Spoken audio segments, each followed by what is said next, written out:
Hi, dear viewers. Welcome to today's presentation comparing and contrasting the UK RP, and that is received pronunciation, with the US Standard English from A to Z. By me, Mwalimu N.O. Dundura Penedikulu. Before proceeding any further, let me mention that the Swahili term Mwalimu is defined by the Oxford Advanced Learners Dictionary as being a respectable social title to when addressing a respected teacher. That's the definition we find in the dictionary. In actual fact, what the dictionary says is that it's a title to, or form of address for someone who is respected as a teacher. In other words, it's a differential title addressed to a respected teacher. Anyway, that's a needless repetition. Being an educated native Swahiliphone myself, I wish to complement the Oxford Advanced Learners Dictionary definition by asserting that this differential title is both an academic and a social, respectable title indeed.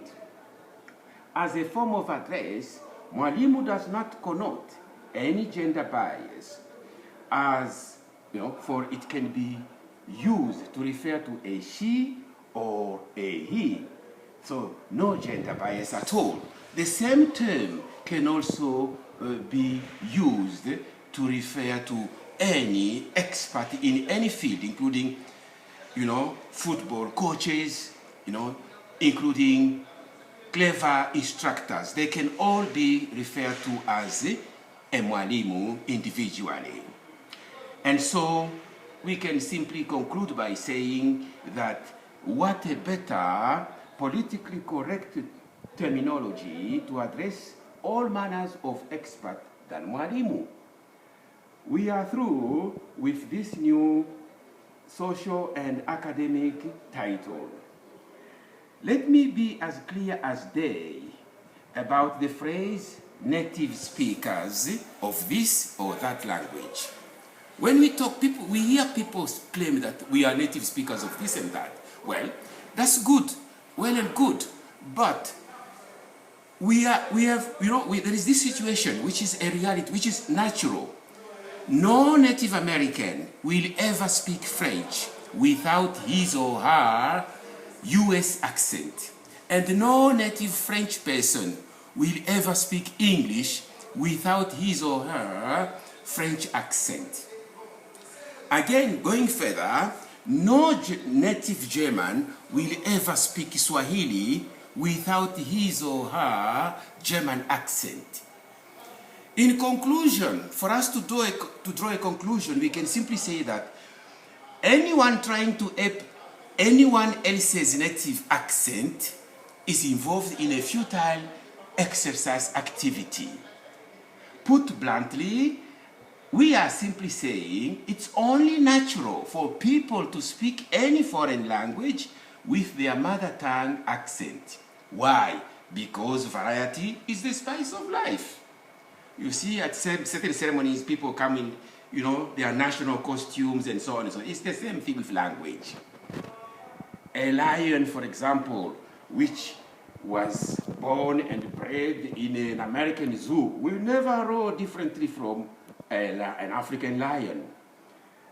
A cock or even a tiger brought into this place, it's the same situation. Animals do not, in fact, ape anyone's, the so-called native speak. And by the way, when we talk of native speakers, it is not all native speakers who are educated.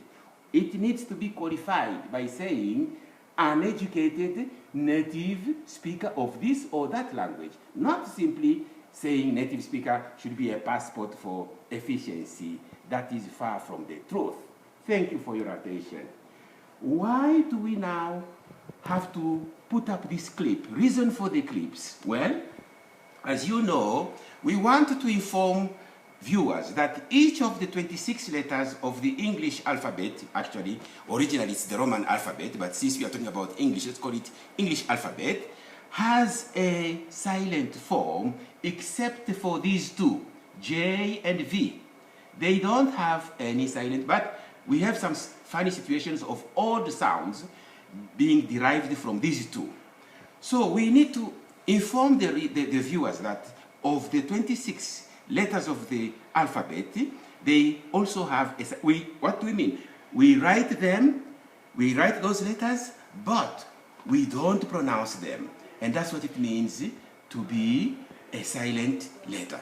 Once you are familiar with silent letters of English, you can stand in front of any crowd and speak this language, English, with supreme confidence indeed. How many times have we heard great authorities people in great authority mispronounce English? Some would say vow instead of vow, parliament instead of parliament, even prominent teachers saying tortoise instead of tortoise, basically instead of basically. All these problems are being generated because of lack of awareness of silent letters. And this is why we have put up this clip today to inform the people so that they can keep at bay any form of embarrassment when they are told to present, something, orally, verbally. And how do we know? What is the source? How do we know this is a silent letter and that's not a silent letter? Well, we will need to use a powerful authority. Any classic dictionary, recommended dictionary, classroom dictionary, not pocket dictionary, not library dictionary, a classroom dictionary which is portable, will inform us in its entries. The next information we get after the entry is phonetic transcription, the sound. And there, in the sound, each phonetic symbol represents only one sound at a time. It's not like, letter A can be pronounced as O, can be pronounced as different sound. No. Phonetic transcription symbols, each one represents only one sound at a time. Taking it from there, we now go into the methodology. The methodology here, we shall use our traditional methodology, which even us, people like us, septuagenarian as we are, we went through the same. Ba, baby, bo, boo, ma, me, mi, mo, mu, pa, pe, pi, po, poo. This is how we learn the language, and this is why we are facing a lot of problems. Instead of using this method in the phonetic aspect, they were using it in the spelling aspect. And then we have been haunted by sound imperfections for life. In this clip, we recommend that the ba, baby, bo, boo be used with phonetic transcription, as we have stated, because each symbol represents only one sound at a time. Let me show you the hindrances that we may face with the ba, baby, bo, boo when we go into the orthography. Ortho means correct, graph means to write or to draw, put together correct spelling. And so when you write, for instance, P-I-P-E, M-I-M-E, B-U-T-T-E-R, using the ma, me, mi, mo, mu, an innocent child will say, pipe, mime, butter. Who is to blame? In my opinion, my humble opinion, the teacher. Because this is what you taught them to say, ba, baby, bo, boo. Now, when you go to the phonetic aspect, that's when we shall realize that these spellings have to be pronounced as pipe, mime, butter. This is where we will be shown the correct pronunciation once and for life. So, as you can see, we are going to go into the silent letters. We have explained them, indeed, why they are silent and where to find them. We have explained everything. So, it's unfortunate, but we have to know that Germanic languages like English and the Romance languages like French, each one of these has a has silent letters in their alphabetical letterings. And it's up to us learners to make an effort to understand them clearly. As a speaker of a Bantu language, Swahili, Nyanja, Bemba, and whatever, in Bantu languages, every letter represents only one sound. It's like phonetics, in fact. If you write a letter in a Bantu language, you have to pronounce it. There are no silent letters in Bantu languages. But on the other hand, in Germanic and Romance languages, there's, these are the drawback, the pitfalls. We have to be aware of them, or else we will become a laughing stock when we stand in front of an educated audience. And so that's what we are trying to say here.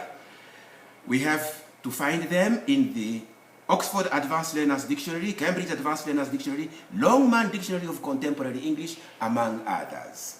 And so without these dictionaries, we are going nowhere with our sound proficiency. We just need to have a dictionary. It is the final authority.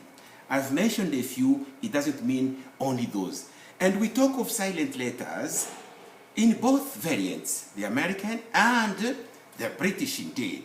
So this information, the content of this clip, have been drawn from my textbook, my published textbooks, Advanced Upper Primary Practical Confidence in English Examinations. They are available in Bookworld in Zambia, and on the internet, they are there on Alibris website. And also, Advanced Junior Practical Confidence in English Examinations. You can find them, trace them there if you visit, in fact, my Facebook and even Alibris textbook and Bookworld branches. Now, we are going to talk about the procedure, silent letters from A to Z. I beg your permission, before proceeding with the cracks, before entering the cracks of the presentation, and with your permission, allow me to start this presentation of A to Z with letter R. It is a special letter in many a way. And so, letter R, why letter R? Because letter R, in terms of frequency in the dictionary, is second only to the schwa. And this is the schwa, the 180% inverted E. That's called schwa. And you find it in the dictionary on every other entry. If you have on a page 20 words, 20 entries, the schwa would be in almost each one of those. It's the most common, transcribed sound in English. And second to it comes R, both the audible and inaudible, silent and pronounceable R. That's why I want to start with it, because there are special cases there. Sometimes it is not pronounced, especially in the RP, received pronunciation in the UK, and the audible one. So now, I want to state, to make a few rules here. Rule number one, on R, not other letters, I want to say that in educated American speech, in standard American English, all R's are normally pronounceable, irrespective of their irrespective of their positions. They must be heard in, educated American speech. On the other hand, in the United Kingdom, received pronunciation RP, that is the English that's being used in all the 54 or so Commonwealth of Nations, you see, where the English is the official language, any R followed by a consonant will be silent because not recorded in the phonetic transcription of either the Oxford or the Cambridge or Longman dictionaries. Dictionaries are the final authorities in terms of silent letters, like we have said. Let's get some examples here. The first column is for British. The second column, American. Standard, not informal English. This word never, the word never, would be written with an R at the end being found inside the round bracket. There is a reason for that. The reason is that this R can only be pronounced, heard, if the following word starts with a vowel, an audible vowel, in America it is compulsory. It must be heard.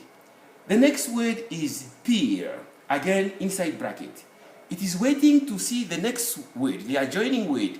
If the next word starts with a vowel, we will hear it in RP. If not, we won't hear it. And this is what we are saying. To tear, you see, to put to pieces, straight to pieces some papers. Tear. It's the same situation. Here, R disappears because next to it comes T, and the T is a consonant. So we will not say in RP, never, no. We would say, nevertheless. But in America, it would be heard. Nevertheless, R will be heard. And so, nevermore, okay? Not silent R, audible R. We come to this one. The next one would be tear, from the eyes. Tearful. As you can see there, it's followed by a consonant. So it shouldn't be heard in RP, but it will be heard in the US. And by the way, there is also this diphthongs, which becomes here a monophthongs.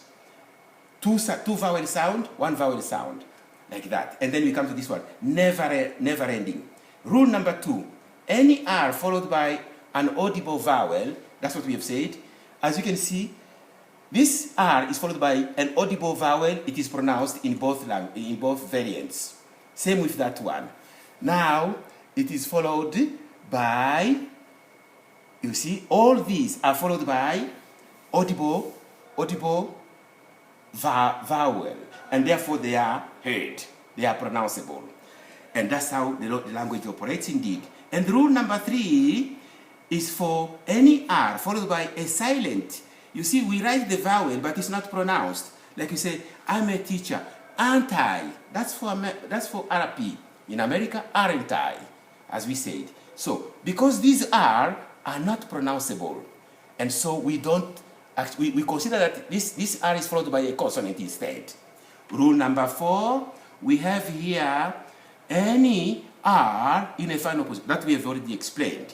So, this, my friends, was an interruption of the alphabetical order before enumerating now the proper alphabetical order in the second part. I thank you for your great attention, sharing your precious time with me. You know, I'm very, very appreciative. Await the second part, please.